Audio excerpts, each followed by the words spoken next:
Islam doing Bey. This is part 2. The camera stopped. I don't know why, because I was looking at my space. I should have enough space, but it did stop. It's August the 14th, 2019. Islam Dwayne Bey, the National Grand Sheik, Joel Bratton Bey, and Moorish American National Republic. And just before it stopped, I was telling you that there was a blackie Negro outside bouncing the basketball. And that's 11 years old, looked about 11. And then looked like there was and usually I've seen them out there before, in a blackie Negro male, but sometimes they're Spanish speaking out there. They could be from other places that speak Spanish, and then sometimes outside in front of the room here, and sometimes the pale skin, or that which like to call themselves white American, but you know that is really not a true term for them. They're pale skin. So, getting back to what I was saying, Dwayne Bey, this is part 2 in the National Grand Sheik, Islam to you, Islam Dwayne. I'm speaking to you as your wife, and to Moorish American National Republic.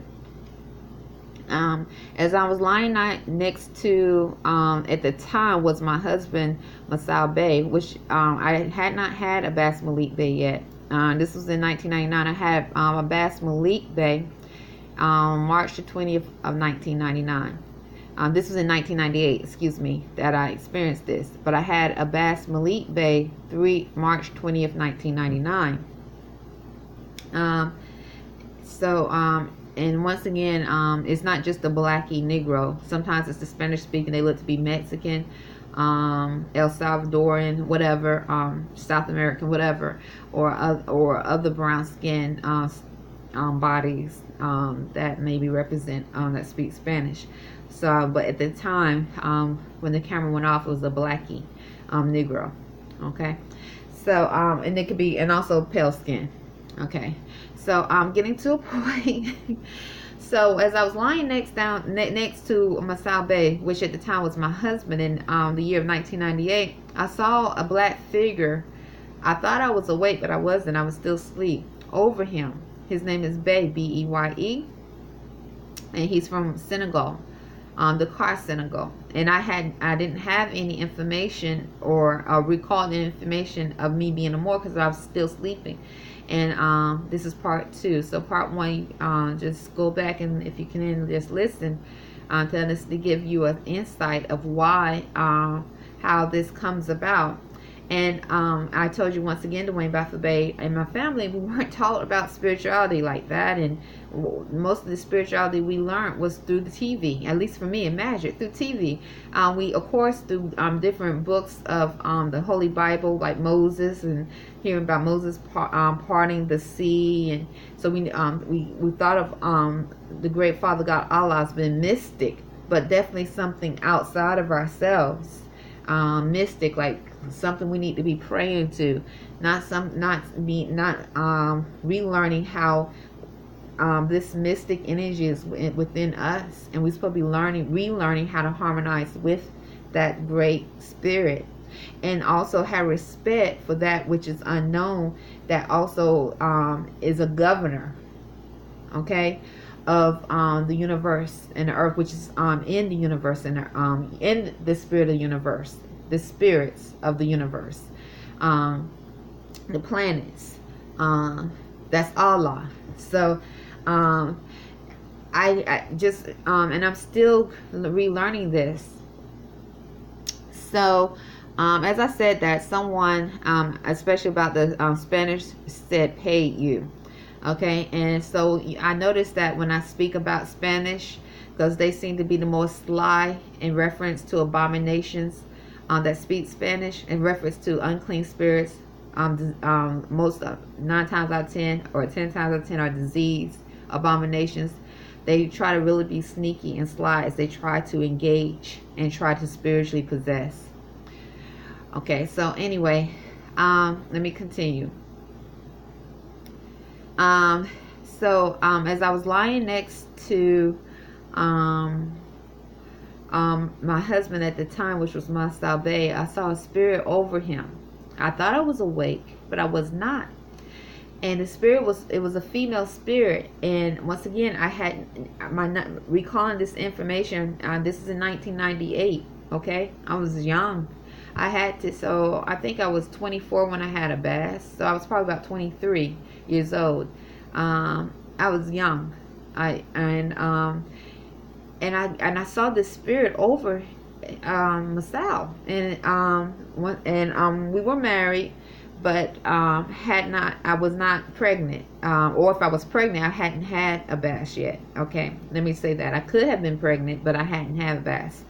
And I looked, and I was like trying to speak. I was like trying to wake him up. I was trying to move to get him up. I was like, cause I saw this female spirit, black energy over him, and just doing things over him. And I was like, I was like, trying to move, and I couldn't move. And then finally I started saying the 23rd Psalm.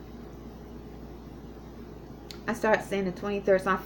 I felt the presence on me, keeping me there, like keeping me still, as I saw the spirit over, at the time, my husband, Arrington-Bey, and with a feminine energy, doing things over him. And finally the 23rd Psalm, that prayer came to me, and all of a sudden I felt myself rise up. And when I rose up, the spirit left. Then I opened my eyes, and when I opened my eyes, Dwayne, I hadn't rose up. I was still laying in the bed on my back, but I felt myself rise up, And I told, after I woke on the physical plane, I told Arrington-Bey about this, but he dismissed it, or he didn't want me to know something. But he definitely didn't. I even told his family. I told his family, because I have never experienced anything like that before in my life, in that manner, that I was unknowledgeable. And I told his family. I told his cousins. I was like, I had this dream. I never had this dream before. I told my aunt on my side, and I was like, I couldn't move, and I was trying to say it in a calm way, because I didn't want them to think I was crazy. and they seemed to dismiss it, and I heard that they were definitely, I don't know Wolof, they were speaking Wolof, so I don't know what they were saying, but whatever they were saying, it wasn't in English so that I could understand. So then after, when I had a bass, Malik Bey, Beye, my son, I felt the same. This was in a hospital. I felt the spirit again, a cool spirit. It was a different spirit, but definitely unclean. And once again, I said the 23rd Psalm, because I remember I saw at the time was my husband, Arrington-Bey, laying over there, because he had just been released. He was imprisoned they tried to keep him locked up. The ISS, I think it's called, tried to keep him locked up, and they released him. And just the day he was released, he was able to see the birth of his son. And I felt this cool spirit, unclean spirit in the hospital. Okay. And he was sleeping over there on the couch, and a bass was next to me. Money, they took him, my aunt took Imani with them, so that we can rest, and Imani was young. He was about 4 years old, 5 years old, going on 5 years old. So I did the 23rd Psalm again, and the spirit left. I had this experience a few other times in reference to Arrington-Bey. When he started to, and I started to go different ways, something was pulling him away from me. And I told him about that experience too, and I told his family, if I remember correctly. But something seemed like it was separating us, like a energy that was trying to separate us. And he was Arrington-Bey, Was very attractive, very attractive. Looked like the what I know the Senegalese to know, or that which is from West Africa, or not West, Egypt. They were known to have a sense of handsome, stout, just nice build, naturally nice face. Masao Bey, when I would go out with him, Dwayne Byfield Bey, women would look. African women, African American women, they looked. I mean, he could be wearing the same thing, but he had he was very attractive, and he had a presence about him, and knowing, and that was in the words I want to say, royalty.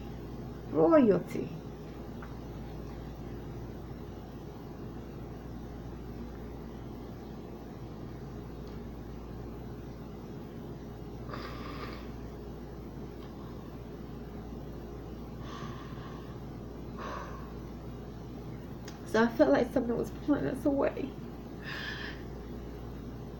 Excuse me, because now that I know what I know, I see how he was being attacked, and I was being attacked spiritually, mentally, but we didn't know. We had no idea what was going on. But I felt something. And I didn't know my history as a Moor, as being a Bey, ill as well.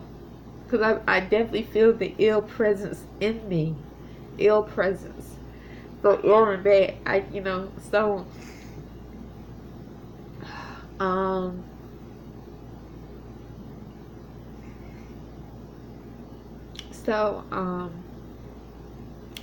I had a few more experiences like that when Masai was close to me.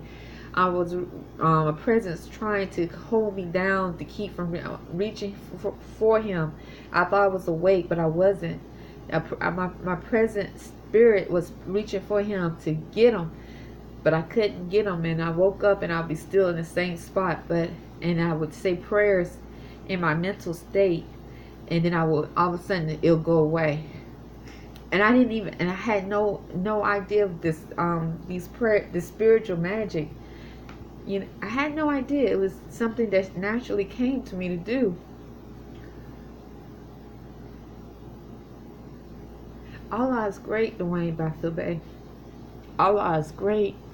And something is at work that I don't care how much science you know.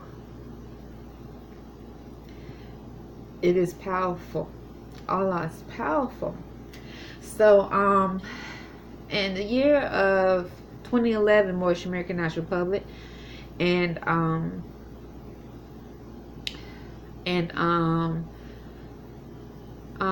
National Grand Sheikh Joe Bryant Bey, and also to my husband Dwayne Byfield Bey, Islam, I had this dream of a woman coming to me, and she didn't speak a word, but she had me following her hands. I was asleep in a dream. This is the most lucid dream I had ever had in my life, in reference in this manner, besides that which I just got testimony to. I'm saying in this way, in this manner. And then she threw her hands up in the heavens. I looked up, and I told this story once before. A dot came down, and I took a deep breath, because at first I was afraid.